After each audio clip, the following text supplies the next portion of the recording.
Mhuri yeZimbabwe hazvina kumira zvakanaka. Nhasi ndava ndine nyaya panapa iri kutenderera, nyaya iri kunetsa yaGeneral Sanyatwe, but nyaya iyi panapa yatengwa navanhu vakawanda manje. Ndiri kuona uyu anoitwa George Charamba ari kubudikira achiratidza kudefenda zvinhu zviri kuitika zvekwa General Sanyatwa. So iye ari kunyora kuti armies run on orders which are issued at parades and some military settings. I'm unaware of any order which is issued in a village and before villagers. The general was in his home community and addressing his community family. End of story. Kana wavhundutswa nezvataurwa ipapo une problem igadzirise. When he puts on his real identity as a general and commander to say the same, not even little cockroaches will squeak. You know it. Ndo mashoko ari kutaura.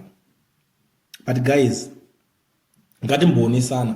These people inini handione kunge ngatiti munhu ane common sense dzake achidefenda zvinhu zvakaita sezvizvi zvakaitika. Kana watotaura cause ndiwe zvakafanana. For example, iwe kana uchingoshanda basa iroro toti president obva unenge achitaura zvinhu zvisiri toti aiwa achitaura ari kumba kwake. Ko zvabudire chipa social media kana anga asingadi kuti azvitaure. Because ngazvisabudika because vamwe vanhu vekutoti vatopinzwa fiye ikoko. Nyika yese bvayanzwa mashoko iwo ari kutaura.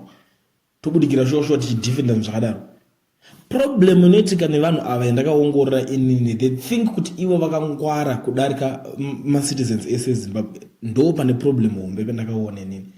Chandingada kuzivisana nevanhu vakaita sana Charamba ndechekuti vanhu muZimbabwe vakanyatsodhiniwa kujamuka chaizvo. Iye rake basa racho rinopera. Vese mabasa avo vese vanopera. Because maZimbabweans ndo mabosses. Rinopera basa. Ukadzokera kumusha unofudza mbudzi kutodzokera kuti kuzero chaiko. Even uchifunga kuti ungone tumadhiri unotanga kungonza. Uneka prazi ngatikatore timboendesa nyika kumberi. Vanhu vanenge vaboyika navanhu kirikeni. Because wona nyaya iripo ndeyekudai so.